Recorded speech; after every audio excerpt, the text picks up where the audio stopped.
السلام عليكم ورحمة الله وبركاته.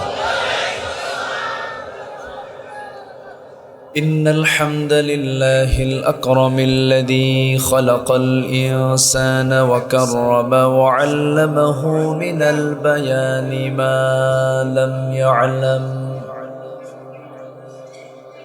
فسبحان الذي لا يحصى امتنانه باللسان ولا بالقلم. نشهد أن لا إله إلا الله وحده لا شريك له، ونشهد أن سيدنا وحبيبنا ومولانا محمدا عبده ورسوله الذي أرسله بالحق بشيرا ونذيرا وداعيا إلى الله بإذنه وسراجا وقمرا منيرا. فقد قال الله تعالى في كلامه المجيد وفرقانه الحميد: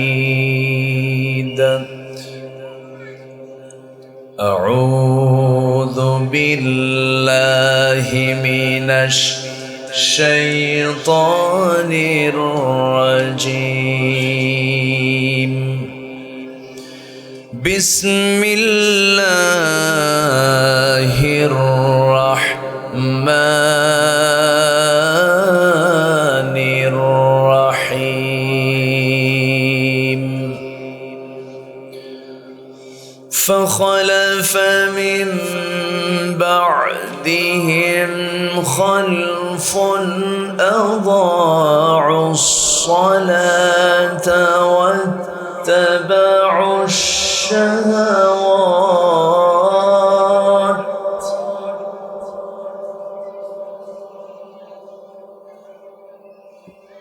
واتبعوا الشهوات فسوف يلقون غيا.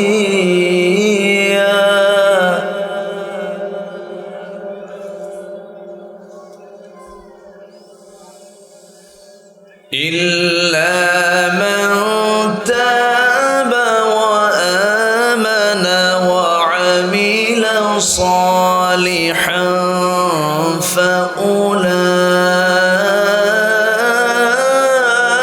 فأولئك يدخلون الجنة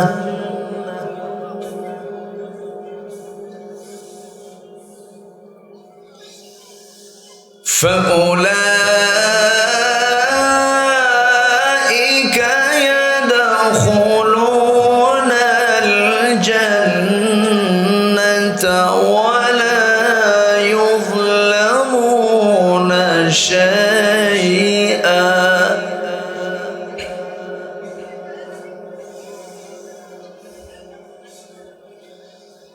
جنات عدن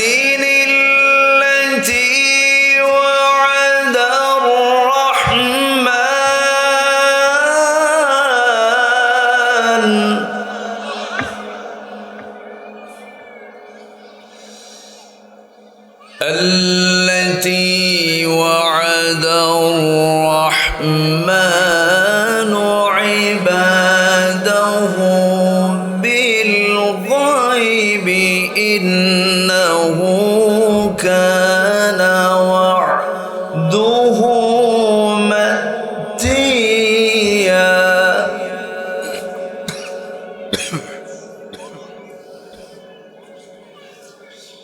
لا يسمعون فيها لغوا إلا سلاما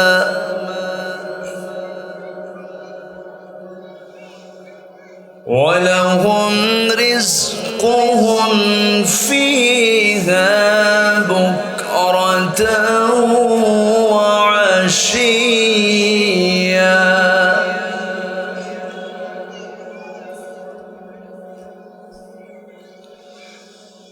الله أكبر بسم الله الرحمن الرحيم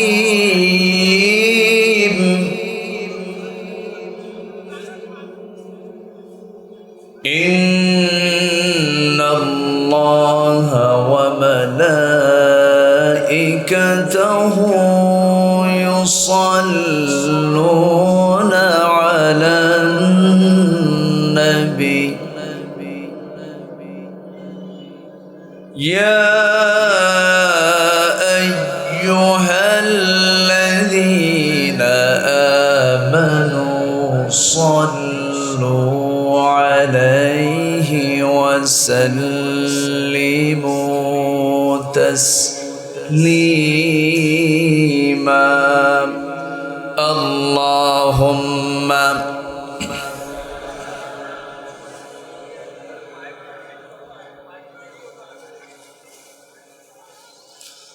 وعلى آله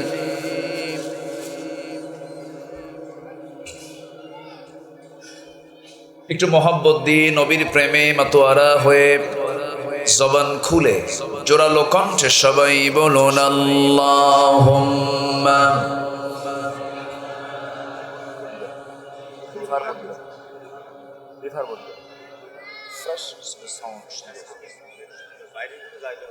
وعلى آل سيدنا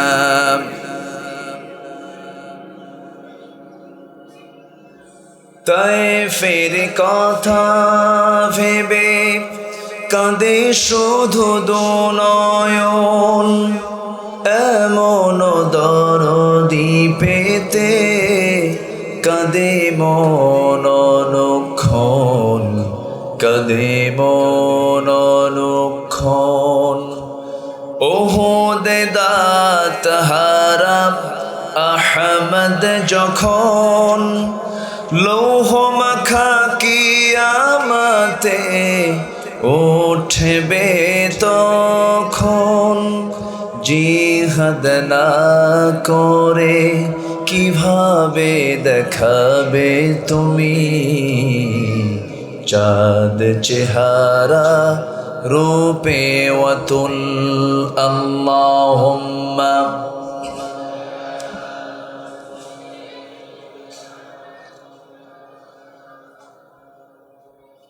وعلى آل سيدنا সবাই বলুন বালাগাল উলা বিকামালিহি কাশাফাত তুজা বিজামালিহি حسنت جميع خصاله سلوا سورة يوسف بداري حكمة لقمان ما قارئ قرآن باري یہ دل صادمان ما بلغ العلا بكماله كشف التجا بجماله حسنت جميع خصاله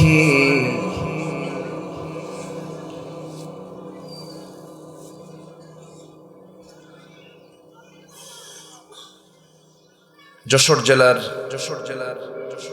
কেশবপুর উপজেলার দোরমটিয়া পশ্চিমপাড়া যুব সমাজ মাহফিল ইন্তেজামে কমিটি কর্তৃক আয়োজিত দিনের বেলা অনুষ্ঠিত আজকের এই তাফসীরুল কুরআন মাহফিল 2023 মহৎ আয়োজনের সম্মানিত সুযোগ্য সভাপতি মাস্টার ওয়াজেদ আলী, আজকের মাহফিলের সম্মানিত মেহমানবৃন্দ, বিশেষ করে কথা বলেছেন আমার পূর্বে, আমার অত্যন্ত স্নেহধন্য, আমার অনুজ, বিশিষ্ট ইসলামী চিন্তাবিদ, মিডিয়া ব্যক্তিত্ব জনাব প্রভাষক কবির বিন সামাদ হাফিজাহুল্লাহ, উপস্থিত হাজরাত উলামায়ে কেরাম, ফদলায়ে ইজম, সুশীল সমাজ, জাতির শ্রেষ্ঠ সন্তান, শিক্ষক মণ্ডলী, জাতির বিবেক, সাংবাদিক বৃন্দ, সামনে উপস্থিত, দূরে কাছের বিভিন্ন স্থান থেকে ছুটে আসা কালেমার ঝান্ডাবাহী, তাওহীদের পতাকাবাহী, দ্বীন ইসলামের নরসারদুল বীর মুজাহিদ, প্রাণ প্রিয় সম্মানিত দ্বীনী ভাইরা, আড়ালে বসে আছেন শ্রদ্ধেয়া সম্মানিতা মা বোনেরা, আলোচনার সূচনায় আনুষ্ঠানিকতার মধ্য দিয়ে আমার পক্ষ থেকে আবারও দিল খোলা সালাম, আসসালামু আলাইকুম ওয়া রাহমাতুল্লাহি ওয়া বারাকাতুহু। সবাই কেমন আছেন? আমাকে প্রশ্ন করলেন, আল্লাহ তাআলা আমাকেও আপনার কাতারেই রেখেছেন, ভালো আছি আলহামদুলিল্লাহ। মনে হয় সবাইকে দেখে একটু ক্লান্ত মনে হচ্ছে। দুপুরের খাবার খেয়েছেন তো নাকি? না, সবার হয়নি খাওয়া। হ্যাঁ, সময়টা তো এরকমই, হয়তো একটু আগে খেয়েছেন। তো যাই হোক, আমি খুব যে বিরক্ত করব তাও না, যতক্ষণ আছি আমাকে সময় দেওয়া যাবে তো ইনশাআল্লাহ? সবাই থাকতে রাজি আছি তো? জোরে বলি ইনশাআল্লাহ। সম্মানিত হাজিরিন, আমি আলোচনার সূচনায় কোরআনে কারীমের এমন একটি সূরা থেকে তেলাওয়াত করেছি যে সূরাটি একজন মহিলার নামে। কোরআনে আল্লাহ তাআলা গোটা কোরআনে একাধিক পুরুষ নামে সূরা আছে, ব্যক্তির নাম আছে, কিন্তু গোটা কোরআনে শুধু একজন নারীর নাম আল্লাহ তাআলা উল্লেখ করেছেন। তাছাড়া কোন নারীর নাম সরাসরি উল্লেখ নেই, তবে তাদের ইতিহাসটা আছে। যেরকম ইমরাত ফিরআউন, ইমরাত নূহ, ইমরাত লূত, এরকম করে নারীদের প্রসঙ্গ এসেছে, ব্যক্তির নাম এসেছে, নারীর নাম এসেছে, পরিচয় এসেছে, কিন্তু সরাসরি তার নামটা উল্লেখ করা হয়নি। শুধুমাত্র একজনের নামে আল্লাহ তাআলা সূরার নামকরণ পর্যন্ত করেছেন। তিনি হচ্ছেন ভাগ্যবতী সেই নারী, তিনি হচ্ছেন মারিয়াম বিনতে ইমরান আলাইহিস সালাতু ওয়াস সালাম। আল্লাহ তাআলা এই মহিলার নামটা কোরআনে কোট করেছেন। আসিয়ার নাম আসে নাই, খাদিজার নাম আসে নাই, তারপরে আয়েশার নাম আসে নাই, এরকম কোন মহিলা সাহাবীর নাম অথবা মহিলা বিশেষ বিশেষ যারা নারী ছিলেন তাদের নাম আসে নাই, কিন্তু আল্লাহ তাআলা এই মহিলার নামটা উল্লেখ করেছেন। কেন? এর কারণ হলো আল্লাহ তাআলা তার গর্ভে একটা সন্তান দিয়েছিলেন, কিন্তু তার স্বামী ছিল না। কি ছিল না বলেন? স্বামী ছিল না। এখন স্বামী ছাড়া যে সন্তানটা হচ্ছে, এটা কি স্বাভাবিক কোনো প্রক্রিয়া না কার কুদরত? আসতে বলবেন না, কার কুদরত? আল্লাহর কুদরত। এখন যে সন্তানটা পৃথিবীতে এসেছেন, তিনি পরিচয় বহন করবেন বাবার না মা? বলেন, বাবার পরিচয় না মার পরিচয়? মার পরিচয়। এই জন্য মাকে লাগবে। তাছাড়া তার ছেলের পরিচয়টা তিনি কিভাবে দিবেন? এই জন্য আল্লাহ তাআলা ঈসা আলাইহিস সালাতু ওয়াস সালাম তার ছেলে, তার পরিচয়টা দিয়েছেন ঈসা ইবনু মারইয়াম। ঈসা ইবনু মারইয়াম। পৃথিবীতে শুধু একজন আল্লাহর গোলাম তার নামের শেষে মার নামটা যোগ করেছেন। তাছাড়া পৃথিবীর প্রতিটি মানুষ, মুসলমানের দায়িত্ব হচ্ছে তার নামের সাথে কার নাম যুক্ত করা? বাবার নামটা যুক্ত করা। সম্মানিত ভাইয়েরা, এই জন্য আল্লাহ তাআলা এই মহিলার নামটা কোরআনে উল্লেখ করেছেন। সেই সূরা মারিয়াম থেকে আমি কিছু কথা বলতে চাচ্ছি। আল্লাহ যেন আমাকে সুন্দরভাবে, যেইভাবে বলা দরকার, আমলের নিয়তে যেন আমাকে বলার এবং আপনাকেও শোনার তৌফিক দান করেন। একটু জোরে বলি আল্লাহুম্মা আমিন। সম্মানিত উপস্থিতি, আমরা এমন একটি সময় এখানে উপস্থিত হয়েছি যে সময় বিশ্বের বিভিন্ন প্রান্তে আমরা লক্ষ্য করছি বিভিন্ন বিপর্যয় এবং বিভিন্ন প্রাকৃতিকভাবে আসমানি বিভিন্ন বালা মুসিবতের সম্মুখীন হচ্ছে পৃথিবী। বিশেষ করে শুনেছেন আপনারা, দুটা দেশ সবচাইতে বেশি আক্রান্ত হয়েছে। একটা হলো তুরস্ক, আরেকটা কি সিরিয়া।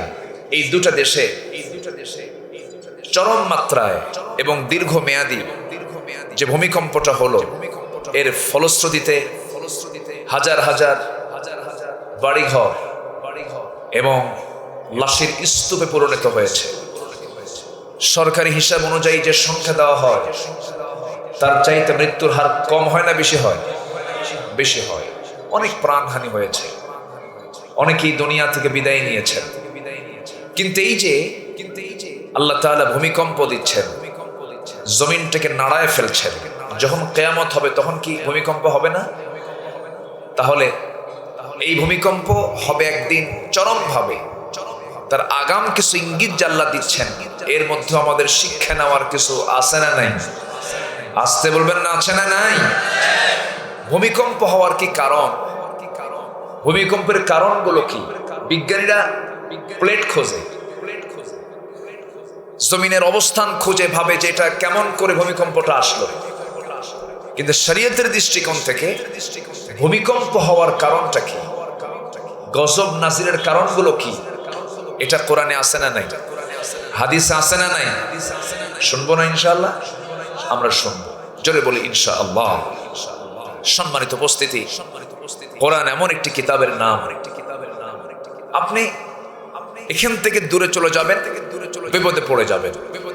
কোরআনটাকে আঁকড়ে ধরবেন, আপনার কোনো বিপদ হবে না। জোরে বলি সুবহানাল্লাহ, জোরে বলি সুবহানাল্লাহ। কোরআন ছাড়বো মুসিবত, কোরআন ধরবো মুসিবত নাই। আল্লাহু আকবার। কিন্তু দুঃখজনক হলেও সত্য, এখানে হাজার মানুষ বসে আছেন। যদি প্রশ্ন করা হয় কোরআনটাকে কয়জন ভাই সহি করে তেলাওয়াত করতে পারেন, সবার হাত কি উঠবে? আসতে বলবেন না, উঠবে? কি বাবা, এই যাবো,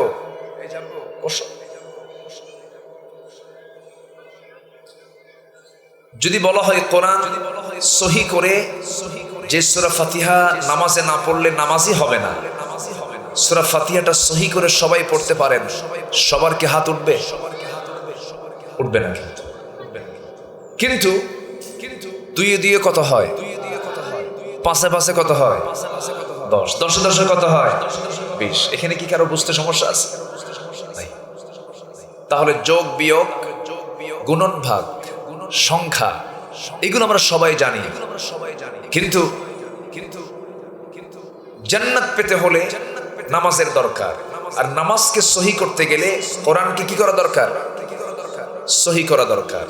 কোরআন সহি করে পড়ার মতো সবাইকে হাত তুলতে পারবো? পারবো। তাহলে এটা আমাদের সফলতা না ব্যর্থতা? এই ব্যর্থতার পিছনে দায়ী কে?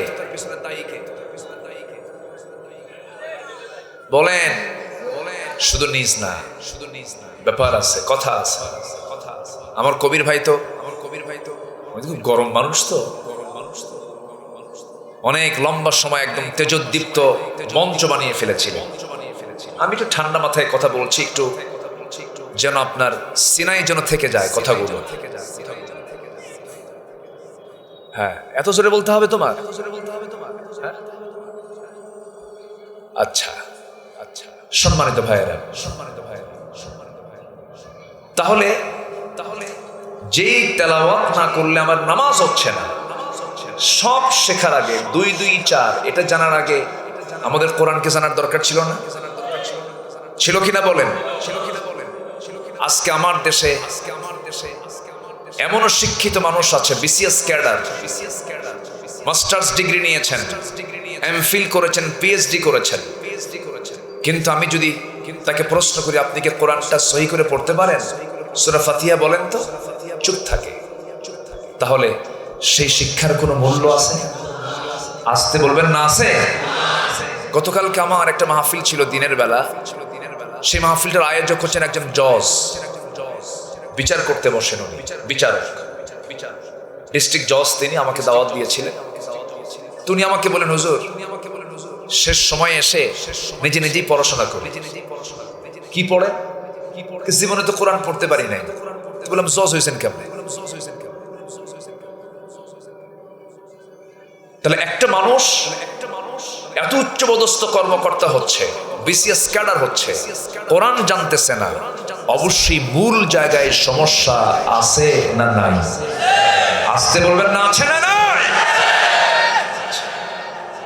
কোরআন জানলে, কোরআন বুঝলে, দিন জানলে, দিন বুঝলে, বেনামাজি, চোর, অসৎ যারা নেতা, ওদের দিন ফুরে যাবে। আসতে বলেন কেন? তাহলে শিক্ষার ভিতরে কিছু ঘাপলা আছে না নাই? শিক্ষার পদ্ধতিতে সমস্যা। একটা মুসলিম দেশের বৈশিষ্ট্য হওয়া উচিত ছিল, সে সব শিক্ষা অর্জন করবে, সে অঙ্ক জানবে, সে সাহিত্য জানবে, সে বিজ্ঞান জানবে, সে কলার সাবজেক্টগুলো জানবে, আর্টস জানবে, সায়েন্স জানবে, কমার্স জানবে, সোশ্যাল সায়েন্স জানবে, সব কিছু সে জানবে। কিন্তু সব জানার আগে প্রত্যেকটা সিলেবাসে কোরআনটাকে বাধ্যতামূলক করতে হবে, কোরআন শিক্ষাকে বাধ্যতামূলক করতে হবে। সব শিক্ষার পাশাপাশি কোরআনটাকে সামনে রেখে দিতে হবে। একটা সন্তান ডাক্তার হবে, ডাক্তারের পাশাপাশি সে দিনের বিষয়গুলো জেনে গেল। একজন ছাত্র ইঞ্জিনিয়ার হবে, ইঞ্জিনিয়ারিং পাশটাও তার হয়ে গেল, কোরআনের মূল যে জ্ঞানগুলো তারও অর্জন হয়ে গেল। কিন্তু এই সিস্টেম কি আমার দেশে আছে নাকি? আসতে বলবেন না আছে নাকি? নাই। এমনও আছে মাস্টার্স ডিগ্রি নিয়েছি, যদি প্রশ্ন করা হয় হুজুর ফরজ কয়টা, বলে 11টা। হুজুর ফরজ কয়টা? 4টা। আর বাকি যে সব বেশিগুলো লিখি। বিশেষ পরীক্ষায় প্রশ্ন আসে, পৃথিবীতে সবচেয়ে কোন ক্রিকেটার বেশি উইকেট পেয়েছে, কোন বোলার বেশি উইকেট পাওয়া, সেই বোলারের নামটা কি? এটা হলো বিসিএস ভাইভা প্রশ্ন। এটা করা দরকার আগে ছিল না? মুসলিম হিসেবে আগে দরকার ছিল। কোরআনে কারীমে কোন মহিলার নাম শুধু একবার এসেছে? একটা মহিলার নাম, সেই মহিলার নামটা কি বলো তো? সূরা ফাতিহাটার ভিতরে কয়টা আয়াত আছে? সহি করে তেলাওয়াত করো তো। যদি এই জাতীয় যদি প্রশ্নগুলো যদি প্রত্যেকটা জায়গায় করা হতো, জাতি 16 আনা কোরআন শিখতে পারত। ঠিক কি না? এরকম কোনো বিষয় আছে? এরকম কোনো প্রসঙ্গ আছে? বরঞ্চ প্রশ্ন করে নামাজ পড়েন, হ্যাঁ কি 7 দিনে 1 দিন না 5 ওয়াক্ত? কে 5 ওয়াক্ত? তাহলে আপনি তো মৌলবাদী। কথা কি বুঝতেছেন? মানে যে প্রশ্ন করতেছে সে চায় 7 দিন 1 দিন পড়ুক কোনো মতে, আর 5 ওয়াক্ত পড়লে সে হচ্ছে মৌলবাদী। এরকম চেতনায় কিছু নাস্তিক্য চেতনার লোক আছে না নয়? ওরা চায় এই জাতিকে ইসলাম থেকে দূরে রাখতে। গোটা দুনিয়া জুড়েই তাই, গোটা দুনিয়া জুড়ে ইহুদি খ্রিস্টানদের ষড়যন্ত্র হলো মুসলিম উম্মাহকে দিন থেকে, ইসলাম থেকে কেমন করে দূরে রাখা যায়। আমি যদি প্রশ্ন করি এই পৃথিবীতে সবচাইতে সৌভাগ্যবান জাতি কারা বলেন? মুসলমান। আবার যদি প্রশ্ন করে এই দুনিয়াতে সবচাইতে মায়ের খাওয়া জাতিকে, এই মুহূর্তে মায়ের খাওয়া জাতিকে? মুসলমান। মুসলমান কেন মার খাচ্ছে? মুসলমানের এই নির্যাতনের মূল কারণটা কি? এই দিকে লক্ষ্য করে আল্লামা ইকবাল কত আগে জানিয়ে দিয়েছেন, ও জামানে মে মুআজ্জাজ থে হাম মুসলমান হোকর और तुम खारे हुए तारके कुरआन होकर। সে যুগের মানুষেরা কোরআনে কারীমকে তাজিম করার কারণে, কোরআনে কারীমকে অনুসরণ করার কারণে গোটা পৃথিবীতে তারা সম্মানের উচ্চাসনের সমাসীন হয়েছিল। আজকে মুসলমান কোরআনটা ছেড়ে দেওয়ার কারণে গোটা পৃথিবীতে লাঞ্ছিত বঞ্চিত জাতিতে রূপ নিয়েছে। আল্লাহ রাব্বুল আলামিন কোরআনে কারীমের ভিতরে তাও বলে দিচ্ছেন এই বিষয়ে, আফাতুমিনুনা বিবাযিল কিতাবি ওয়া তাকফুরুনা বিবা'দ, তোমরা কিতাবের কিছু অংশ মানবে কিছু অংশ মানবে না, তা হবে না। তোমাকে কোরআনটাকে পরিপূর্ণরূপেই তোমাকে মানতে হবে। আংশিক মানবে আংশিক মানবে না, ফলাফল কি হবে?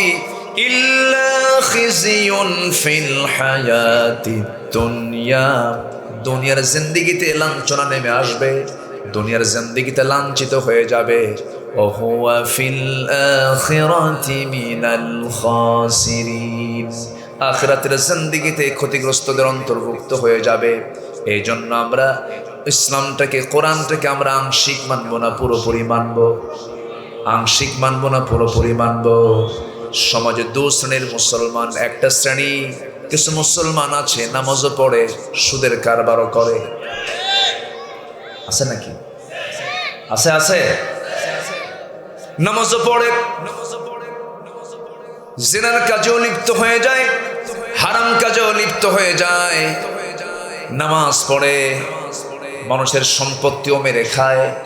আমার বন্ধুগণ, ইসলামকে মানতে গেলে 16 আনাই মানতে হবে। অনেকে ব্যালেন্স করে ইসলামটাকে মানতে চায়, কিছু ইসলাম কিছু দুনিয়া। এইরকম করে ইসলাম মানার কোনো সুযোগ নাই। ইসলাম মানতে হলে নিজের মর্জি মতো জানলে হবে না, নিজের মর্জি মতো মানলে হবে না। আল্লাহ রাব্বুল আলামিন আরেক জায়গায় সুন্দর করে বলছেন, ইয়া আইয়ুহাল্লাযীনা আমানু দুখুলু ফিস-সিলমি কাফা ওয়া লা তাত্তাবি'উ খুতুওয়াতিশ শাইতান ইন্নাহু লাকুম আদুউম মুবিন। জোরে বলুন আল্লাহু আকবার। ইসলামের ভিতরে পরিপূর্ণরূপে দাখিল হয়ে যাও। আংশিক ঢুকবে আংশিক ঢুকবে না, তা হবে না। আবু জেহেলও তো আংশিক মানতে চেয়েছিল। আবু জেহেল মুহাম্মদ আমার রাসূলকে ডাক দিয়ে বলছে, মুহাম্মদ বিন আব্দুল্লাহ দিকে আসো, তোমার বংশ এক আমার বংশ এক। ঘুম থেকে উঠলে তুমি আমাকে দেখো, আমি তোমাকে দেখি। আমাদের মধ্যে গন্ডগোল রাখার কোনো দরকার নাই। তোমার ধর্ম 6 মাস থেকে যাক, আমার ধর্ম 6 মাস থেকে যাক, তুমি আমার ধর্মকে বৈধতা দিয়ে দাও, আমি তোমার ধর্মকে বৈধতা দিয়ে দিচ্ছি। এই কথা শোনার সঙ্গে সঙ্গে রাসূল বলছেন, চাচা যে প্রস্তাব দিয়েছেন এই প্রস্তাবটা মানা সম্ভব নয়। সঙ্গে সঙ্গে রাসূল সূরা কাফিরুন শোনায় দিলেন। যারা পারেন ঠোঁট মিলিয়ে বলুন, কুল ইয়া আইয়ুহাল কাফিরুনা লা আ'বুদু মা তা'বুদুন ওয়ালা আনতুম আবিদুনা মা আ'বুদ ওয়ালা আনা আবিদুম মা আবাদতুম ওয়ালা আনতুম আবিদুনা মা আ'বুদ লাকুম দীনুকুম ওয়ালিয়া দীন। জোরে বলুন আল্লাহু আকবার।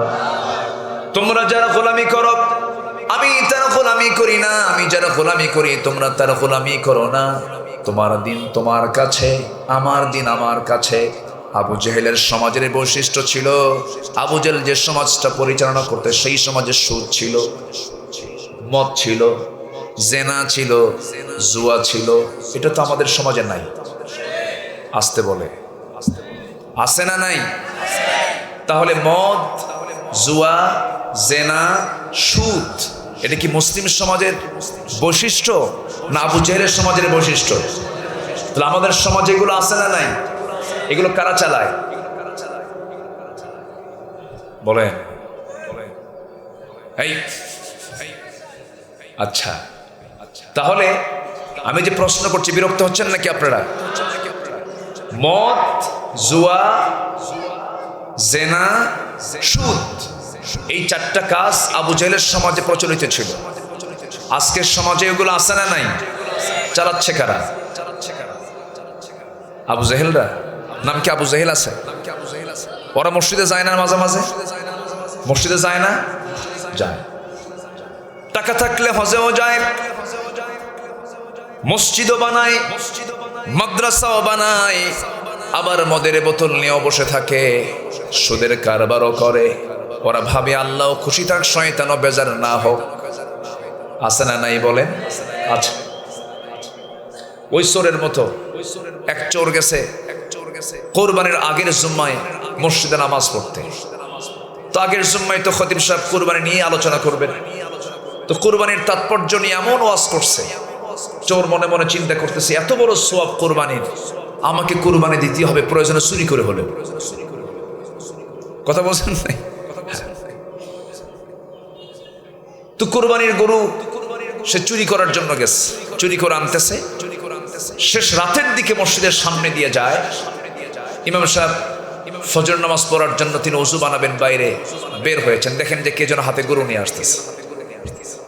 ইমাম সাহেব বলছে কি ব্যাপার, এত গভীর রাতে ফজরের সময় তুমি হাতে গরু নিয়া কোন জায়গা থেকে আসতেছে? হুজুর আপনার জন্যই তো এই ঘটনা ঘটলো। কেন? আমি জুমার নামাজ গত সপ্তাহে পড়ছি আপনার পিছনে, আপনি কোরবানির উপরে যে আলোচনা করেছেন, কোরবানির যে তাৎপর্য নিয়ে আলোচনা হয়েছে, আমার মনে হলো এই বড় সওয়াবের কাজকে আমার বাদ দেওয়া যায়, এই জন্য কোরবানিটা দেবো বলে গরুটা চুরি করে আনতেছি। ইমাম বলতেছে আমি কি তোমাকে চুরি করে কোরবানি দিতে কইছি? তা বলেন নাই, কিন্তু আমি একটা হিসাব মিলাইছি। কি হিসাব? আপনি কোরবানির যে সওয়াবের ব্যাপারে কথা বলেছেন, এ তো বিশাল সওয়াব, অফুরন্ত সওয়াব, আর আমার চুরি করার একটা গুনাহ। তো চুরি করার গুনাহ আর কোরবানির সওয়াব, অন্তত যদি আমার সওয়াব না হয় প্লাস মাইনাস মাইনাস, মাঝখান দিয়ে আমার গোশত খাওয়া তো বোনাস। আমার কথা কি বোঝা যায়? এরকম হিসাব কষা কিছু লোক আছে না নাই? আসতে বলবেন না, আছে না নাই? বলে যে সামনে তো রমজান আসতেইছে, রমজান মাসে আকাম কুকাম করবো না, এই মাসে যা কিছু সব কর। রমজান মাসের কদরের রাত্রে কি হুজুর কেমন দোয়া করতে বলবো, হাতে কিছু টাকা দিয়ে বলবো হুজুর এমন দোয়া করবেন, দোয়ার ঠেলায় যেন জান্নাত পার হয়ে জাহান্নামে যাই, যা তুই জাহান্নামে। এইরকম চেতনা নিয়ে জান্নাত পাওয়া যাবে না। আগে তাগুতকে ছাড়তে হবে, আগে পাপকে ছাড়তে হবে, আগে সমস্ত খারাপ কাজ বন্ধ করতে হবে জীবন থেকে, সমাজ থেকে দূর করতে হবে এগুলোকে।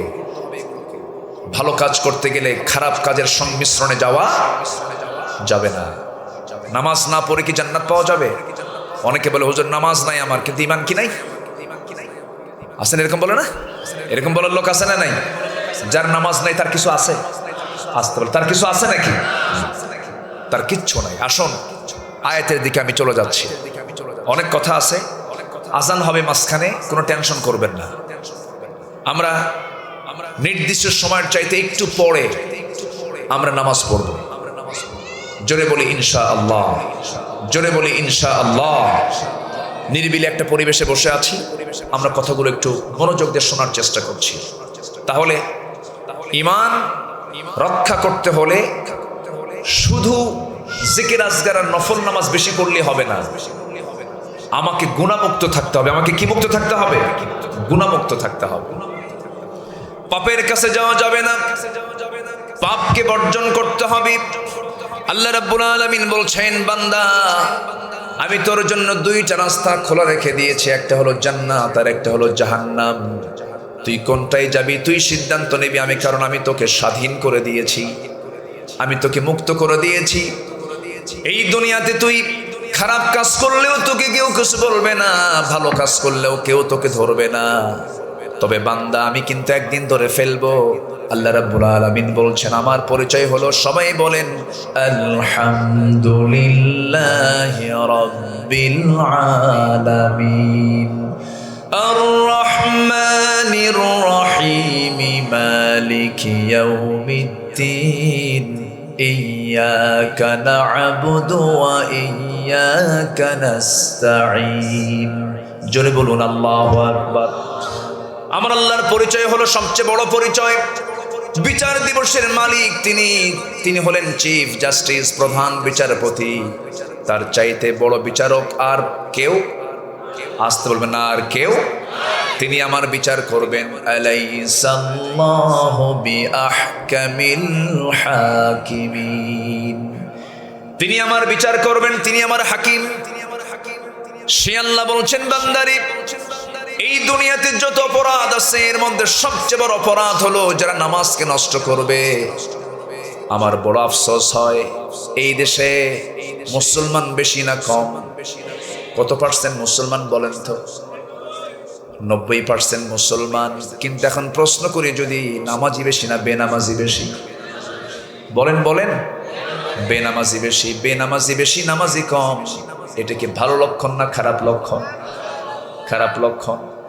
এখন মসজিদগুলো পাকা না কাঁচা? ইমানগুলো। আর আগে ছিল মসজিদ কাঁচা, ইমান পাকা। কিন্তু পাকা কোনটা হওয়া দরকার? ইমানটা পাকা হওয়া দরকার। মসজিদ হয়ে গেছে হাজার হাজার লক্ষ লক্ষ মসজিদ, কিন্তু মূল নামাজ ফজরে মুসল্লি খুঁজে পাওয়া যায় না। এমন হয় মসজিদে মুসল্লি মোট 3 জন, একজন ইমাম, একজন মুয়াজ্জিন, একজন খাদেম। আমি কি ভুল বলতেছি? হ্যাঁ, ভুল বলতেছি আমি? মসজিদ পাকা করে আপনি কি করবেন? আমার ভাইয়েরা, মসজিদে মুসল্লি নাই, মাত্র 5% লোক নামাজ পড়ে। 90% লোকের, 90% মুসলমানের দেশ বাংলাদেশ, যেই দেশে 5% লোক নামাজ পড়ে, কিন্তু নামাজের জন্য বেড়ে যায়। নামাজ কেন পড়ে না, নামাজ কেন পড়ছে না? এর জন্য শাসন আছে না নাই? আসতে বলুন নাই। ইসলামী রাষ্ট্রের জন্য শাসন আছে না নাই? আছে। দুনিয়াতে যদিও নামাজ না পড়ার জন্য বড় কোনো শাস্তির বিধান ইসলামে রাখে নাই, কিন্তু মরার পরে সবচেয়ে বেশি শাস্তি হবে, সবচাইতে প্রথম প্রশ্ন হবে কি নিয়ে বলেন? নামাজ নিয়ে প্রশ্ন হবে। আমার ভাইয়েরা, ইসলামে 3টা শাস্তি বড় ভয়ঙ্কর। এই পৃথিবীতে তার বেঁচে থাকার কোনো অধিকার নাই। নাম্বার 1 হলো আস-সাইয়্যিবুজ জানি, যে সমস্ত লোকগুলো বিয়ে করার পরেও যারা জিনা করে, তাদের পৃথিবীতে বাঁচার কোনো অধিকার নাই। নাম্বার 2 হলো কাতলুন নাফস, অন্যায় করে কেউ যদি কাউকে হত্যা করে, তার বাঁচার কোনো অধিকার নাই। নাম্বার 3 হলো যারা আল্লাহর দিন থেকে যারা বিচ্যুত হয়ে যারা দূরে সরে আসবে, মুরতাদ যারা হয়ে যাবে, ইসলামকে বাদ দিয়েছে যারা, অন্যদিকে যারা চলে যাবে, তারা মুরতাদ। এই মুরতাদেরও পৃথিবীতে বেঁচে থাকার কোনো অধিকার নাই। এই 3টা শাস্তি, এই 3টা অপরাধের শাস্তি সবচেয়ে ভয়ঙ্কর। নামাজ ছেড়ে দেওয়ার শাস্তি কিন্তু দুনিয়াতে কম না হলেও, কিন্তু এই দুনিয়া থেকে বিদায় হওয়ার পর হাসরের ময়দানে প্রথম প্রশ্ন আল্লাহ বান্দাকে কি নিয়ে করবেন? আসতে বলবেন না, কি নিয়ে করবেন? নামাজ নিয়ে করবেন। কিন্তু নামাজ নিয়ে কি আজকে সমাজে কোনো কথা হয় নাকি? বড় বড় সম্মেলন হয়, বড় বড় সমাবেশ হয়, বহু নেতা কর্মী সেই জায়গায় চলে যায়। অক্ত পার হয়ে যাচ্ছে, আপনার নেতা আপনাকে নামাজের জন্য বলে না, আপনার নেতা আপনাকে নামাজের জন্য কোনো তাকিদ দেয় না। যে দল করতে গিয়ে নেতা আপনাকে নামাজের জন্য বলে না, সেই নেতা তো দুনিয়ার নেতা হতে পারে, সে তো আখিরাতের নেতা আপনার হতে পারে না। সে আপনার প্রকৃত বন্ধু নয়, যে জাহান্নাম থেকে বাঁচায় না। যে আপনাকে জাহান্নাম থেকে বাঁচানোর মাধ্যম হবে, সেই তো আপনার প্রকৃত বন্ধু হবে। অতএব আমরা সিদ্ধান্ত নেব, আমরা আজকের থেকে নামাজটা ছেড়ে দেব না, এবং সাথে সাথে যে সমস্ত দলের নেতারা আমাদেরকে নামাজের কথা বলে না, ওই সমস্ত নেতাদের মুখে আমরা জুতা মারি। রাগ করলেন নাকি? রাগ করতেছেন? সম্মানিত ভাইয়েরা, সম্মানিত বন্ধুগণ, যদি একটা প্রশ্ন করি, বলুন তো আমার দেশে এই মুহূর্তে নেতা বেশি না কর্মী বেশি? ভালো করে খবর, নেতা বেশি না কর্মী বেশি? কর্মী তো শুনি না যে আমি অমুক দলের কর্মী, কেউ কয়? সব নেতা। এই জন্য সামনে কোনো নেতা তো সব মঞ্চেই থাকে, কর্মী সব বাইরে থাকে। এই জন্য সব নেতা মঞ্চে, মঞ্চ থাকে কেমনে? আমার কথা কি বুঝে আসতেছে? মসজিদে যান, মসজিদে গেলে পরে সেখানে মেম্বারে কয়জন, নেতা কয়জন? কোনো ঝামেলা আছে? কোনো গন্ডগোল আছে? ভাঙ্গাভাঙ্গি আছে?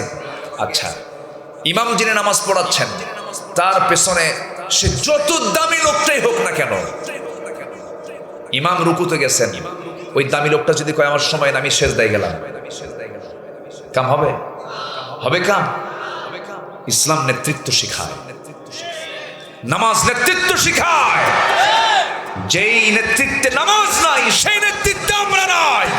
কারা কারা হাত উঁচু করে দেখান মুসলমান?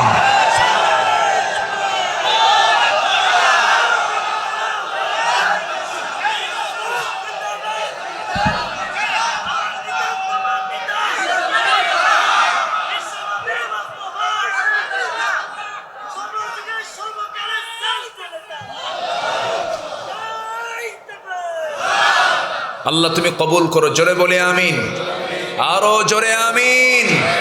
নামাজ আছে যেখানে, নামাজ নাই যেখানে, ইসলাম আছে যেখানে, কোরআন হাদিস যেখানে, আল্লাহর দল যেখানে, দুনিয়ার দল যেখানে। কষ্ট পেলেন? মনে হয় কষ্ট দিয়ে ফেলেছি। সম্মানিত ভাইরা, ভাইরে, আমি চেষ্টা করি দরদ নিয়ে কথা বলা। আমাদের বড় চেষ্টা হলো কোনো ক্রমেই জাহান্নামে যাওয়া যাবে না। আমাকে জাহান্নাম থেকে বাঁচতেই হবে। জাহান্নাম থেকে কি বাঁচতেই হবে। এখন এই বাঁচার জন্য আমার কি করা দরকার? এটাই হচ্ছে আমার জীবনের সবচাইতে বড় চ্যালেঞ্জ। আমার নবীজি নামাজ থেকে নেতৃত্ব তৈরি করেছেন। ছোট্ট একটি ইতিহাস মনে পড়লো আমার নবীজি ইন্তেকাল করবেন, যে কোনো মুহূর্তে রাসূল দুনিয়া থেকে বিদায় নিচ্ছেন। এমন সময় আম্মা জান আয়েশা বর্ণিত হাদিস, রাসূল আমার ঘরে তিনি ঢুকলেন। ঢুকে আমার ঘরে এসে বলছেন, আয়েশা প্রচন্ড মাথা ব্যথা হচ্ছে, তুমি একটু মাথায় আমার পানি ঢেলে দাও তো। পানি ঢেলে দেওয়া হচ্ছিল। নবীজির প্রচন্ড জ্বর, প্রচন্ড মাথা ব্যথা। এমত অবস্থায় আমার নবীর কানে বেলালের আজান কানে চলে আসলো। আজান শোনা মাত্রই বলছেন, আমার আয়েশা, আমার তো মসজিদে যাওয়া দরকার। সুবহানাল্লাহ বলবেন না? আমার তো মসজিদে যাওয়া দরকার। আজান শুনলি কোথায়? জোরে বলেন কোথায়? মসজিদ। এটা হচ্ছে ইমানদারের লক্ষণ। আজান শুনেছি, বেলাল তো আজান দিল, কিন্তু আজকে আমি উঠতে পারছি না। আয়েশা আমাকে একটু ধরো তো। ধরে ধরে ওঠার চেষ্টা করলেন, কিন্তু আমার নবীজি মুখ থুবড়ে পড়ে যাচ্ছেন বারবার। আম্মা জান আয়েশা বলেন, ইয়া রাসূলুল্লাহ, আপনার উঠতে পারবেন না মনে হয়, বিশ্রাম দরকার আপনার। রাসূল বলছেন, আয়েশা রে, বুঝতে পেরেছি আমার জামাতে নামাজ আর হবে না মনে হয়, আমি আর জামাতে নামাজ পড়তে পারবো না। তুমি আমার প্রিয় সাহাবী, আমার বন্ধু, তোমার বাবা আবু বকরকে বলে দাও সেজন্য আমার মুসাল্লায় দাঁড়ায়া আমার দায়িত্বটা পালন করে। আজান শেষ হয়ে গেল, সাহাবে কেরাম অপেক্ষার প্রহর গুনছেন, রাসূল কখন আসবেন। সময়টা ঘনিয়ে যাচ্ছে, নবীজির আগমন হয় না। এমন সময় আম্মা জান আয়েশা যখন জানিয়ে দিলেন, আমার নবীর মুসাল্লায় যখন সাইয়েদনা আবু বকর যখন দাঁড়িয়ে গেছেন, সঙ্গে সঙ্গে সাহাবে কেরাম হাউমাউ করে কান্নাকাটিতে ভেঙে পড়ল। সাহাবে কেরাম কাঁদতেছি।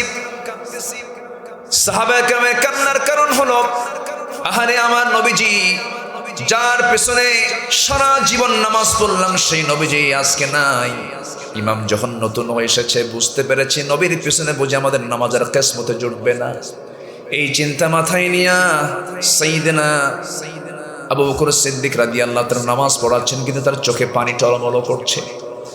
নবীজি নামাজ পড়তেছেন, কিন্তু আমার নবীজি আম্মা জান আয়েশার ঘরের ভিতরে বলছেন, আয়েশা, আমার সাহাবীরা তো নামাজ পড়তেছে, আমার সাহাবীরা কেমন করে নামাজ পড়ে, আমাকে একটু ধরো তো, আমাকে জানালার কাছে একটু নিয়ে যাও। জানালার কাছে তাকে শক্ত করে ধরে যখন সেই ফাঁকার জায়গা যখন তাকে দাঁড় করে রাখানো হলো, শক্ত করে আম্মা জান আয়েশা ধরে আছেন। আবু বকর সিদ্দিক রাদিয়াল্লাহু তাআলা তেলাওয়াত করছেন, নামাজের মধ্যে নামাজ শুরু হয়ে গেছে, সাহাবে কেরাম কাঁদতেছেন। নবীজির সাহাবীদের নামাজ দেখে তিনিও কান্না ভেঙে পড়ছেন। নবীজির চোখ বেয়ে বেয়ে টপ টপ করে পানি পড়ছে। নবীর চোখের পানি দেখে আম্মা জান আয়েশা বলছেন, ইয়া রাসূলুল্লাহ, সাহাবীরা তো নামাজ পড়ে, আপনার চোখে পানি কেন, আপনি কেন কাঁদতেছেন? তারা তো নামাজ পড়ছে, এটা তো দুঃখের কোনো কারণ নয়। রাসূল বলছেন, আয়েশা রে, আজকে আমার সাহাবীরা সুন্দর করে কাতারে কাতারে নামাজ পড়তেছে। আয়েশা, তুমি কি জানো এই নামাজ পড়তে গিয়ে কাফেররা আমাকে কত টর্চার করেছে? এই নামাজ আদায় করতে গিয়ে মক্কার কাফির মুশরিকরা, আমি যখন রুকুতে চলে গেছি, উতবা, শাইবা, মুগীরারা আমার পিঠের উপরে উটের পচা নালিফুরি চাপায়া দিয়েছে, মুখ থুবড়ে আমি জমিনে পড়ে গেছি। আমার সাহাবীরা নামাজ পড়তে গেছে, হাতের মধ্যে তারা মূর্তিগুলো ঢুকায় দিয়েছে। এই নামাজ কায়েমের আন্দোলন করতে গিয়ে, তায়েফের ময়দানে দাওয়াত দিতে গিয়ে মার খেতে খেতে আমার রক্ত রঞ্জিত হয়েছে। এই নামাজ কায়েমের সংগ্রাম করতে গিয়ে আমার বন্ধু আবু বকর রক্তাক্ত হয়ে মক্কার মাটিতে সেন্সলেস হয়ে পড়েছে। আমার বেলালকে মারতে মারতে গোটা শরীরটা জখম করে দিয়েছে, আমার খাব্বাবকে মারতে মারতে পিঠের চামড়া তুলে দিয়েছে, ইয়াসারকে 2 টুকরা করে দুনিয়া থেকে বিদায় করে দিয়েছে। ওরে আয়েশা, এই নামাজ কায়েমের সংগ্রাম করতে গিয়ে উহুদের ময়দানে দেখো না, এই যে দুটা দাঁত আমার নাই, 2টা দাঁত আমার কাফের মুশরিকরা ভেঙে দিয়েছে।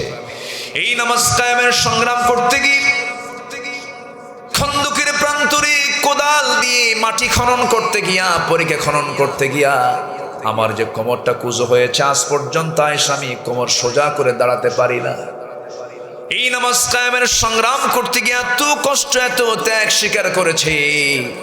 সেই সুন্দর একটা মুহূর্ত আমি দেখতে পাচ্ছি, আমার সাহাবীরা 5 ওয়াক্ত নামাজ কি সুন্দর করে জামাতে পড়ছে। এই সুন্দর দৃশ্য দেখে আমার চোখে পানি এসেছে। এটা আমার দুঃখের পানি নয়, এটা আমার চরম আনন্দের পানি। আমার নবীজি এই কথা বলেই বলছেন, আয়েশা মনে হয় বাঁচবো না, দুনিয়া থেকে বিদায় নিয়ে যাব, মনে হয় মরে যাব। তুমি আমার কলিজার টুকরা ফাতিমাকে একটু ডেকে আনো তো। ফাতিমার কথা যখন বলা হলো, ফাতিমা রাদিয়াল্লাহু তাআলা আনহা নবীর সামনে হাজির হয়ে গেলেন। ফাতিমার চক্ষু 2টি লাল হয়ে গেছে, কাঁদতে কাঁদতে বেকরার হয়ে যাচ্ছেন। রাসূল বাঁচবেন না। রাসূল বলছেন, ফাতিমার এইদিকে কাছে আসো। কানের মধ্যে মুখ ঢুকায় বলছেন, ফাতিমা তোমার কান্নার কারণ নাই। দুনিয়ার জিন্দেগিতে তুমি আমার যেমন কাছাকাছি ছিলা, আমি কবরের মাটিতেও তুমি আমার সঙ্গে কাছাকাছি থেকে যাবে, মানে আমার পরেও তোমার মৃত্যু হয়ে যাবে। মানুষ মৃত্যুর কথা শুনলে পরে টেনশন করে, কিন্তু ফাতিমার মুখে হাসির ঝিলিক দেখা দিল। না না, আমার আব্বা চলে যাচ্ছেন, আমিও দুনিয়া থেকে বিদায় নেব, কাছাকাছি থেকে যাব। আমার নবীজের পরে বলছেন, আয়েশা আমি মনে হয় দুনিয়া থেকে বিদায় নিয়ে নেব, তুমি আমার জন্য দেখো তো মেসওয়াক টানতে পারো নাকি, মালাকুল মউত যে কোনো মুহূর্তে আমার কাছে চলে আসবে। মুখটা কেমন যেন একটু গন্ধ গন্ধ মনে হচ্ছে। মেসওয়াকের জন্য যখন বলা হলো, সহিহ হাদিস, আম্মা জান আয়েশা বর্ণিত হাদিস, তিনি নিজে উঠতে পারলেন না। তার ভাই আব্দুর রহমানকে ডাক দিয়ে বলছেন, ভাই আব্দুর রহমান একটা মেসওয়াক এনে দাও তো। মেসওয়াক এনে দেওয়া হলো। মেসওয়াকের আগায় শক্ত দেখে আম্মা জান আয়েশা মেসওয়াকটা কি চাবায়া চাবায়া নরম করে দিলেন। মেসওয়াকের আগায় কিছু থুতু জমা হয়ে গেল। নবীর হাতে যখন দেওয়া হলো, আমার নবীজি মেসওয়াক হাতের মধ্যে নিয়া মেসওয়াক শুরু না করে মুস্কি একখান হাসি মেরে আমার নবীজি তার আম্মা জান আয়েশার সেই মুখের লাগানো থুতুটা মেসওয়াকের আগায় চুষে চুষে তিনি পান করছেন। মুস্কি মুস্কি হাসি দিয়ে বলছেন, আয়েশা আমার মনে হয় শেষ, আমি দুনিয়া থেকে বিদায় নিয়ে নেব। আম্মা জান আয়েশা নিজেকে ধন্য মনে করেছেন। তিনি বলেছেন, নয়টা কারণ আমি শ্রেষ্ঠ, আমি অন্যান্য স্ত্রী চাইতে আল্লাহ তাআলা আমাকে মর্যাদা বেশি দিয়েছেন। এর মধ্যে অন্যতম কারণ হলো আমার নবীজি তার জীবনের শেষ খাবার খেয়েছেন আমি আয়েশা, আমার মুখের লালা। আমার নবীজি মিসওয়াক সম্পন্ন করলেন। মিসওয়াক সম্পন্ন করে মৃত্যুর জন্য প্রস্তুতি নিচ্ছিলেন। এমন সময় বলছেন, আয়েশা আমি মনে হয় দুনিয়া থেকে বিদায় নিয়ে নেব। একটা কথা তোমাকে বলে যাচ্ছি, আমার পরিবারের জন্য কিছু বলবো না, আমি কারো জন্য কিছু বলবো না, আমার গোটা বিশ্বের সকল উম্মতের জন্য আমি একটা মেসেজ দিয়ে যাচ্ছি। আয়েশা এই হাদিসটা তুমি সবাইকে জানায় দেবে। আমি নবীজি আমার জীবনের শেষ মুখ থেকে আমার লাস্ট কথা হলো, আসসালাত আসসালাত আইমা মালাকাত আইমানুকুম। আমার উম্মতরা যেন কখনো 5 ওয়াক্ত নামাজ না ছেড়ে দেয়। বুকটা পড়ে যায়। আমার দেশের সকল নামের আগে মোহাম্মদ লাগানো, কিন্তু সেই বান্দাগুলো নামাজ পড়ে না। আজান হয়ে যায়, বাজারে মানুষের অভাব নাই, মসজিদের লোক নাই। ফজরের আজান হয়ে যায়, মসজিদটা ফাঁকা পড়ে থাকে, আবাদ নাই মসজিদে। আমার বন্ধুগণ, সন্তান স্কুলে যায় না, বা সন্তানকে বাপ মা কত শক্ত শাসন করে, কিন্তু সন্তানগুলো নাক ডেকে ফজরের সময় ঘুমাচ্ছে, কিন্তু বাপ মার কোনো চাপ নাই। এমন পরিবার কম না বেশি? আসতে বলবেন না, কম না বেশি? এই জন্য সবার আগে ব্যক্তি, পরিবারের, সমাজ, সব জায়গায় সবার আগে হুকুমটা চলবে। কিসের হুকুম? আসতে বলবেন না, কিসের হুকুম বলেন? প্রত্যেকটা পরিবারের দায়িত্বশীল আছে না নাই? তার দায়িত্বের সম্পর্ক প্রশ্ন করা হবে। এই জন্য আমরা আমাদের সন্তানকে, আমাদের জীবনকে আমরা নামাজ দিয়ে ধন্য করব। জোরে বলি ইনশাআল্লাহ। নামাজ পড়ব কয় ওয়াক্ত? আসতে বলবেন না, কয় ওয়াক্ত?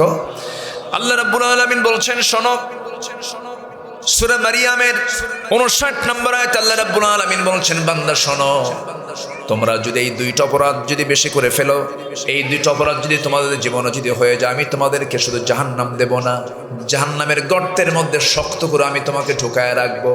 আল্লাহ রাব্বুল আলামিন বলেন, ফাখালাফা মিন বা'দিহিম খালফুন আদাউস সালাতা ওয়াত্তাবাউশ শাহাওয়াতি ফাসাউফা ইয়ালকাউনা গায়্যা। আল্লাহ রাব্বুল আলামিন বলেন, ওই সমস্ত বান্দাকে আমি জাহান্নামের গর্তের মধ্যে ঢুকাবো। একটা গর্ত আছে, সেই গর্তের নাম হলো গাই নামক গর্ত। সেই গর্তটা এত ভয়ঙ্কর গর্তের নাম, যে গর্তটাকে দেখে জাহান্নাম পর্যন্ত ভয় পায়, এমন ভয়ঙ্কর গর্ত সেই জাহান্নামের গর্ত, গাই নামক গর্ত। সেই গাই নামক গর্তের মধ্যে আল্লাহ রাব্বুল আলামিন সেই সমস্ত বান্দাকে ঢুকাবেন। এক নাম্বার হলো যারা দুনিয়ার জিন্দেগিতে যারা নামাজকে নষ্ট করেছে। নামাজ কি করেছে? নষ্ট করেছে। নামাজ ছাড়বো না পড়বো, আসতে বলে, নামাজ ছাড়বো না পড়বো। সবাইকে নামাজ পড়তে রাজি আছেন? নামাজ পড়তে রাজি আছেন? 5 ওয়াক্ত নামাজ পড়বেন কার? একটু হাত তুলে দেখান তো দেখি। জোরে বলি ইয়া আল্লাহ, আরো জোরে বলি ইয়া আল্লাহ, আরো জোরে বলি ইয়া আল্লাহ। আমাদেরকে 5 ওয়াক্ত সালাত আদায় করার তৌফিক তুমি আল্লাহ দিয়া দাও। জোরে বলি আমিন, আরো জোরে আমিন, আরো জোরে আমিন। নামাজ, এই অপরাধ করলে, নামাজ না পড়লে আল্লাহ তাআলা ওই গাই নামক ভয়ঙ্কর গর্তের মধ্যে ঢুকায় দিবেন। নাম্বার 2 হলো ওয়াত্তাবাউশ শাহাওয়াত। যারা নফসের দাসত্ব করবে, নফস যা চায় তাই যারা করবে, তাদেরকে আল্লাহ তাআলা সেই গর্তের মধ্যে ঢুকাবেন। তাফসীরে কুরতুবীর মধ্যে আরো 6টা শ্রেণীকে বলা হয়েছে, এই 6টা শ্রেণীও তারা জাহান্নামের সেই গর্তের মধ্যে ঢুকবে।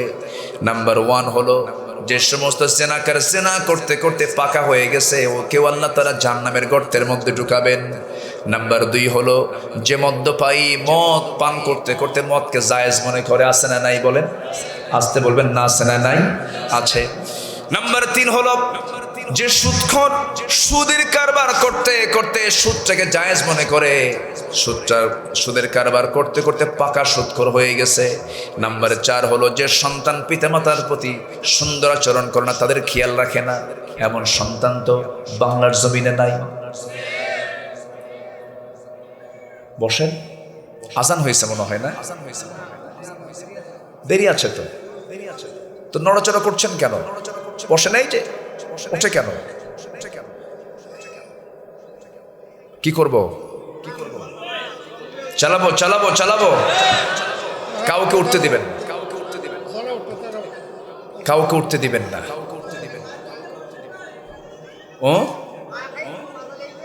ও মাজা লেগে গিয়েছে, ঠিক আছে, বসেন না।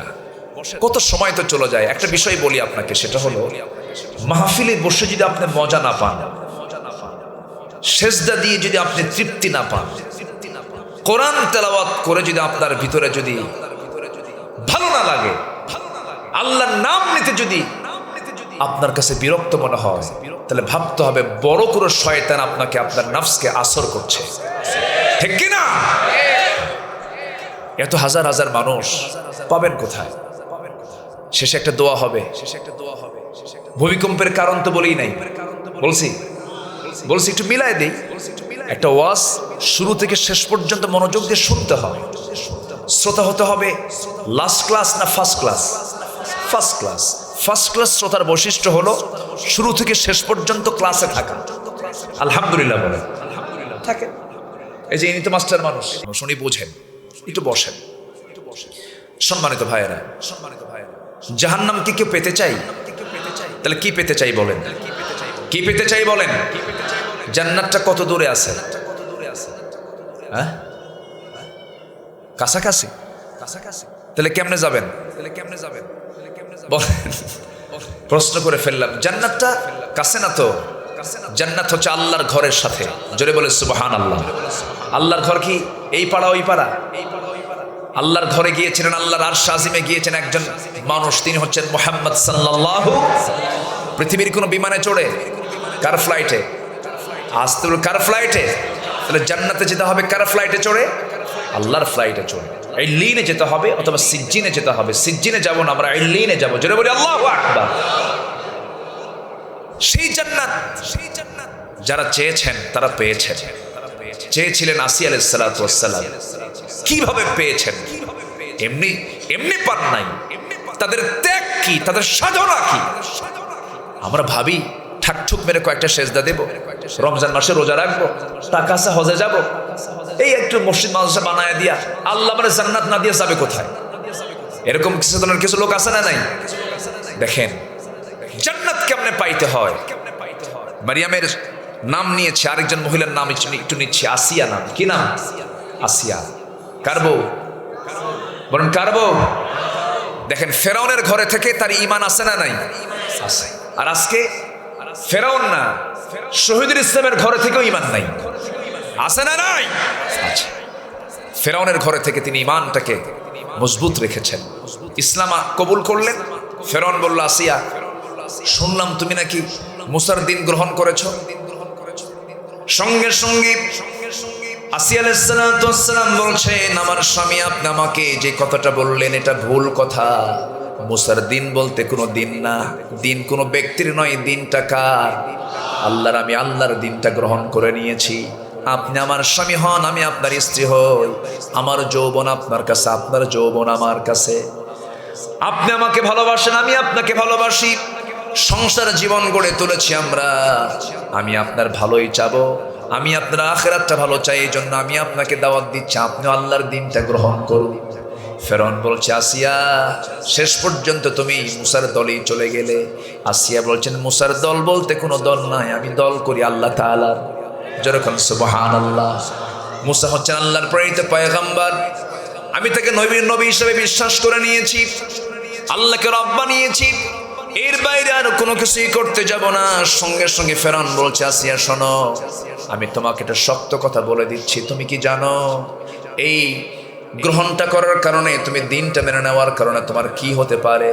আসিয়া আলাইহিস সালাতু ওয়াস সালাম শুধু মুস্কি হাসি মেরে বললেন, আমার স্বামী গো, এই পৃথিবীতে কোনো ভালোবাসা ওই ভালোবাসার সমকক্ষ হবে না যেই ভালোবাসা আমি বেসে ফেলেছি। কার সাথে? আল্লাহর সঙ্গে আমার মহাব্বত হয়ে গেছে। যেরকম সুবহানাল্লাহ। কার সঙ্গে মহাব্বত? আল্লাহর সঙ্গে মহাব্বত হয়ে গেছে।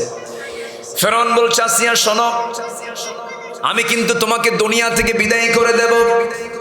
আসিয়া আলাইহিস সালাতু ওয়াস সালাম মুস্কি মুস্কি হাসি মেরে বলছেন, আমার স্বামী, আমি জানি আপনি আমাকে চূড়ান্ত কথাও বলতে পারেন, আমার মুখ থেকেও চূড়ান্ত কথা আপনি শুনে নেন। আমি আপনাকে সম্মান রেখেই বলছি, আমি আপনার সঙ্গে বেয়াদবিও করে কোনো কথা বলছি না। কিন্তু দিন ঈমান এটা তো সম্পূর্ণ অন্য বিষয়, এই জায়গায় কোনো আপোষ চলবে না। আপনি আমাকে যেহেতু বলিয়ে ফেলেছেন, আমাকে মেরে ফেলবেন। আমার স্বামী, আমি আপনাকে জানিয়ে দিচ্ছি, আমি দুনিয়া থেকে হাসতে হাসতে বিদায়ী হব। আমার প্রতি অত্যাচারের মাত্রা যত বাড়বে, আমার ঈমানের পাওয়ার তত বেড়ে যাবে, আমার ঈমান তত মজবুত হয়ে যাবে। ফেরাউন চিন্তায় পড়ে গেল, হামানকে ডাকলো, মন্ত্রী পরিষদকে ডেকে পরামর্শ করে নিল।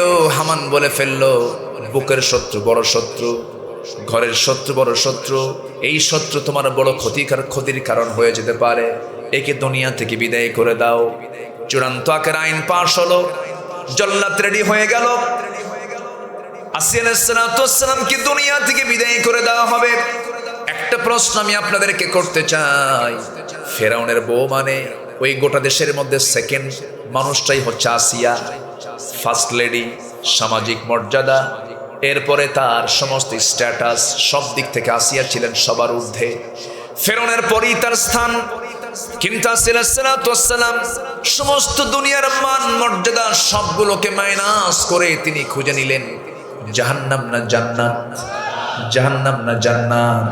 আমার ভাইরা, আসিয়া আলাইহিস সালাতু ওয়াস সালামকে যখন সর্বশেষ কথা জানিয়ে দেওয়া হলো, আসিয়া তুমি কি করবে বলো? আসিয়া আলাইহিস সালাতু ওয়াস সালাম বললেন, হাসতে হাসতে দুনিয়া থেকে বিদায় নেব, আল্লাহর জান্নাতে চলে যাব।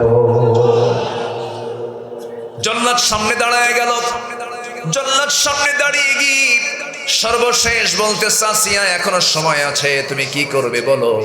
আসিয়া আলাইহিস সালাতু ওয়াস সালাম বলছেন, আমার নাকের মধ্যে আমি জান্নাতের ঘ্রাণ পাচ্ছি।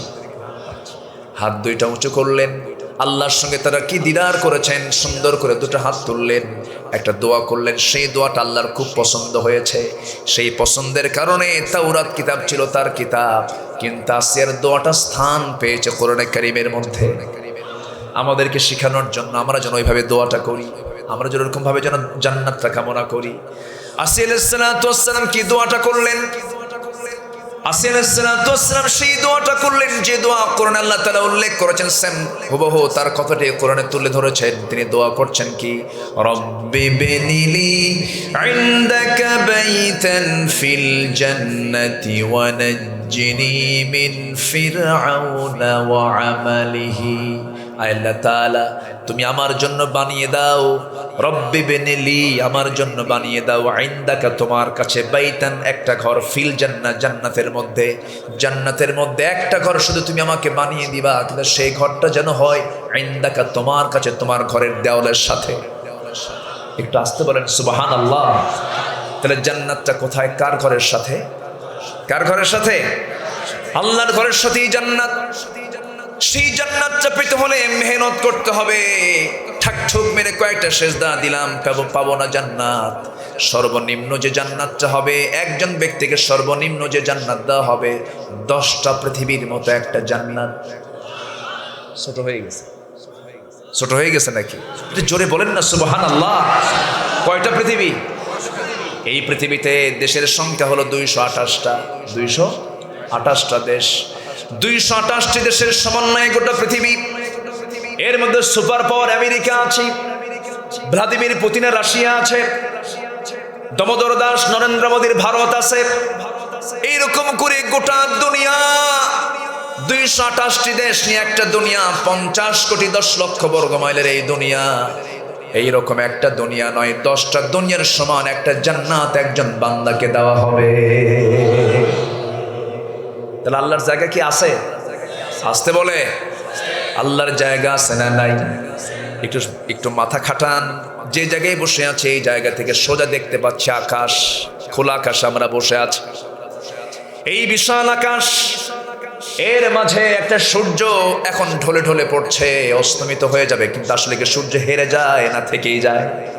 আসতে কয় সূর্য হেরে যায় না থেকে যায়? আরেক জায়গায় গিয়ে আলো দিচ্ছে, এখানে সন্ধ্যা হচ্ছে, আরেক জায়গায় সকাল হয়ে যাচ্ছে। সূর্য কোনোদিন অস্তমিত যায় না, সূর্য কখনো হেরে যায় না। এই সূর্য আমরা যে দেখতে পাই একটা প্লেটের মতো, শুধু প্লেটের মতো নয়। যেহেতু দিনের বেলা সবার মস্তিষ্কটা শার্প আছে, রাতের বেলা না। কথাগুলো আপনারা একটু মাথায় নেওয়ার চেষ্টা করেন। এই সূর্যটা যদি আমার কাছে মনে হচ্ছে একটা প্লেটের মতো, কিন্তু না। এই সূর্য এই পৃথিবী থেকে 50 কোটি 10 লক্ষ বর্গ মাইলের এই দুনিয়া, এই দুনিয়ার চাইতে এই সূর্যটা হলো 13 লক্ষ গুণ বড়। মানে 13 লক্ষ দুনিয়াকে এক পাল্লায় দিলে পরে একটা সূর্যের সমান হয়। যেরকম সুবহানাল্লাহ। এই হলো সূর্য বড়।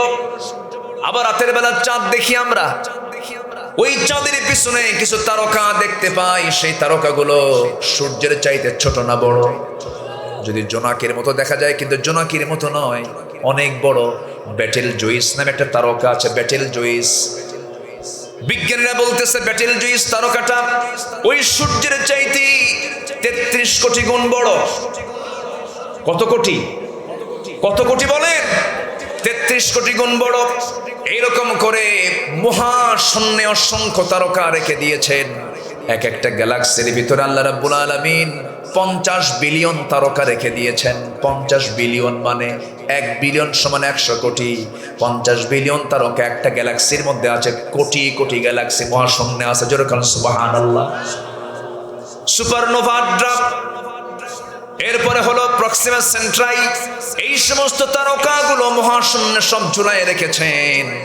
মানুষ তো চাঁদের দেশে গেছে, মানুষ তো মঙ্গল গ্রহে গেছে, মঙ্গল গ্রহে চলে গেছে নভোযান নিয়ে, মঙ্গল গ্রহ ঘুরে এসেছে। মঙ্গল গ্রহে নাকি কেউ কিছু জায়গাও কিনছে। কি কথা কি বুঝতেছেন? দুনিয়ার ভাল লাগে না, মঙ্গল গ্রহে যাইবে, চলে গেছে মঙ্গল গ্রহে। চাঁদের দেশে গেছে মানুষ, সেই চাঁদ দেখে ঘুরে এসেছে। কিন্তু যদি কোনো বান্দা এরকম চিন্তা করে যে চাঁদ দেখলাম, মঙ্গল গ্রহ দেখলাম, তারকার দেশ দেখতে যাব, তারকা ঘুরে আসবো একটু। এই পৃথিবীর সবচেয়ে নিকটবর্তী তারকার দেশ হলো প্রক্সিমা সেন্ট্রাই। প্রক্সিমা সেন্ট্রাই তারকাটা সবচেয়ে পৃথিবীর কাছাকাছি তারকা। এই তারকার দেশে যদি কেউ যেতে চায়, এই তারকার দেশে যেতে যদি কেউ চায়, বর্তমান দুনিয়ার সবচেয়ে দ্রুতগামী নভোযান হলো অ্যাপোলো 11। অ্যাপোলো 11-এর গতি হলো পার আওয়ার 1 ঘন্টায় 39,000 কিলোমিটার। 1 ঘন্টায় কত? 39,000 কিলোমিটার। 39,000 কিলোমিটার বেগে কোনো ব্যক্তি যদি ওই নভোযানে চড়ে, অ্যাপোলো 11-এ চড়ে যদি সেই তারকার দেশ প্রক্সিমা সেন্টারের সবচেয়ে কাছের তারকার দেশে যদি যেতে চায়, তার সময় লেগে যাবে 1,15,000 বছর মাত্র। যাবেন কারা কারা? হাত তোলেন, বলেন। সুযোগ আছে, সুযোগ আছে। আর এই আকাশের নিচে ছোট্ট একটা মানুষ, অহংকার কি দেখেন? হ্যাঁ, অহংকারটা কি? চেয়ার পাইলে পরে সুপারগুলো আটা দিয়া বসে, ছাড়াছাড়ি নাই, আছে না নাই? অহংকার করো না। অহংকার আসবে তার, পতন হবে তার। জুলুম করবে যে, ধ্বংস হবে সে। শুধু সময়ের অপেক্ষা। আল্লাহ আছে না নাই? ধরে ধরে ধরে না, ধরলে আল্লাহ। 1600 বছর ফেরাউন ছিল, জ্বরও হয় নাই, নাক দিয়ে পানিও পড়ে নাই, সর্দিও লাগে নাই, ধরছেন আল্লাহ। কয়দিন? আসতে বলবেন না, কয়দিন? ফেরাউনের মৃত্যুর 1 মিনিট আগেও জানতো না ফেরাউন আমার এইরকম পতন হবে। অতএব এই বিশাল আকাশের নিচে ক্ষুদ্র একটা মখলুক তুমি, অহংকার করো না, অহংকার করো না, জুলুম করো না, নির্যাতন করো না। সম্মান দেওয়ার মালিককে, আবার বেইজ্জত করার মালিককে, সে আল্লাহ আছে না নাই? আসতে বলবেন না, আছে না নাই? তুরস্কের দিকে তাকান, কি চিত্র! 17 ঘন্টা 17 ঘন্টা বোন তার ছোট্ট ভাইকে, মানে যেন বিল্ডিং চাপা, বিল্ডিং এর কলাম চাপা লেগে যেন না মারা যায়, সে কষ্ট করে ছোট্ট ভাইকে সে আগলে রেখেছে যেন সে মারা না যায়। 17 ঘন্টা। এই যে একটা দুর্যোগ, এই যে একটা ভূমিকম্প পৃথিবীবাসীকে নাড়া দিয়ে যাচ্ছে। পৃথিবী যদি একটা পরিবার ভাবি আমরা, এর মধ্যে কি আমরাও নাই? আসতে বলেন কেন? আমরা আছি না নাই? আছি। 2021-এর শেষের দিকে মনে আছে কিনা আপনাদের? ফজর নামাজ পড়তে গিয়েই খালি মসজিদ নড়ে, মনে আছে আপনাদের? আছে? আচ্ছা, যে নড়াটা নড়ছে ছিল কয়েক সেকেন্ড, কয়েক মিনিট হলে বলেন ঢাকা আছে? ঢাকা ফাঁকা। ঢাকা কি হতো? ফাঁকা হয়ে যেত।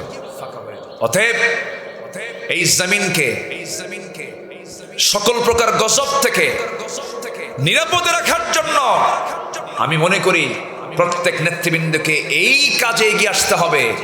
সমাজে কোনো প্রকার অন্যায়, অনৈতিক, বেহায়াপনা এবং অশ্লীল কোনো কাজ আমরা হতে দেব না, ঠিক কিনা? সমাজে জমিনে তখনই ভূমিকম্প হয়, সাইক্লোন হয়, সিডর হয়, আইলা হয়, তখন যখন জমিনে 1 নম্বর জেনার পরিমাণ বেড়ে যায়। আজকের সমাজে বিয়ে বেশি না জেনা বেশি? 4টা কারণে হয়। কয়টা কারণে বলেন? 4টা কারণ। নাম্বার 1, জেনা বেড়ে গেলে। কি বেড়ে গেলে? জেনা বেড়ে গেলে। আজকের সমাজে বিয়ে বেশি না জেনা বেশি? বলেন। বৈধ সম্পর্ক না অবৈধ সম্পর্ক? এই যে ফুল, যশোরের গদখালির একটা গোলাপ ঢাকায় বিক্রি হবে 1000 টাকা দিয়া।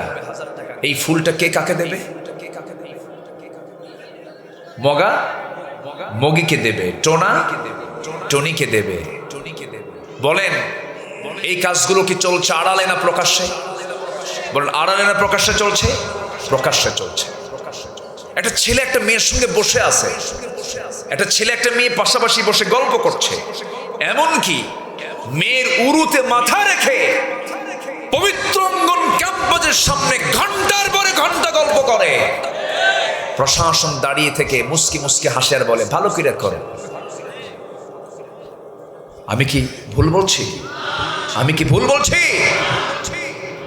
ছেলে মেয়ে উভয়ের সম্মতিতে যদি তারা পরস্পর শারীরিকভাবে মিলিত হয়, এটা নাকি কোনো অপরাধ নয়। এই জাতীয় কথা তারাই বলতে পারে যারা কোরআন এবং হাদিসের বিধানকে মানে না, ঠিক কিনা? আমার মেয়েকে রক্ষার দায়িত্ব আমাদের আছে না নাই? আমার বইয়ের সতীত্ব রক্ষার দায়িত্ব আমাদের আছে না নাই?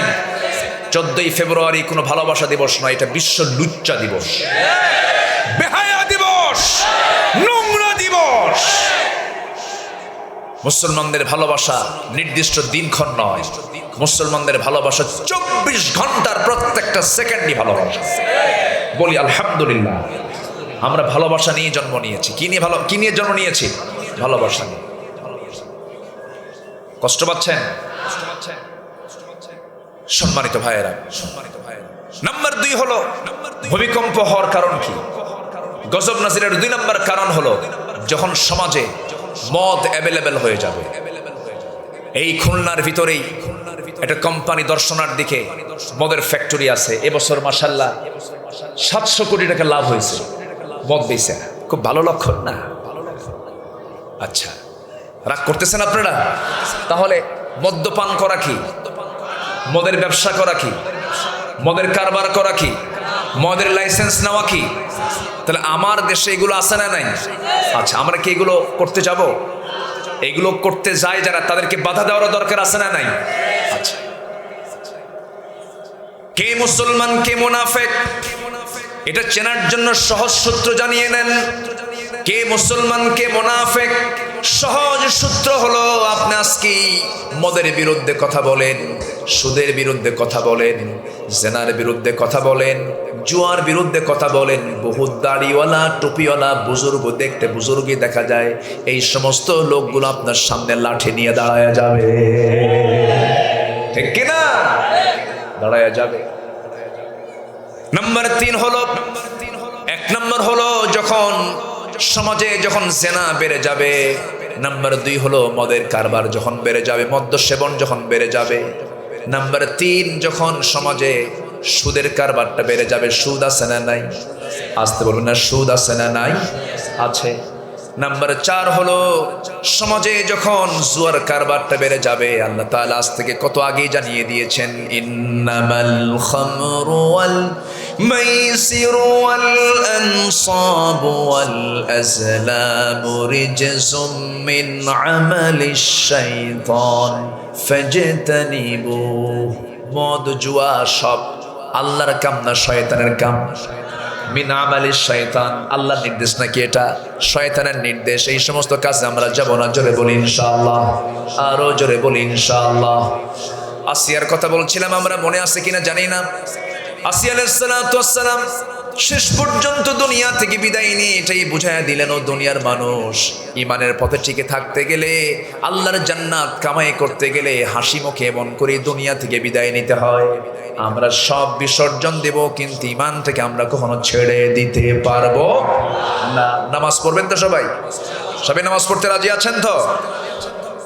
গাই নামক গর্তের মধ্যে 6 শ্রেণী যাবি, 4টা বলেছি। নাম্বার 5 হলো যে ব্যক্তি মিথ্যা সাক্ষী দিবে, আল্লাহ রাব্বুল আলামিন তাকে গাই নামক গর্তের মধ্যে জাহান্নামের মধ্যে ঢুকায় দিবেন।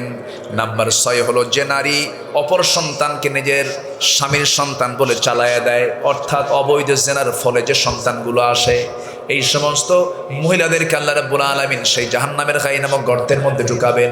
এই সমস্ত অপরাধ থেকে আল্লাহ আমাদের সবাইকে হেফাজত করুন।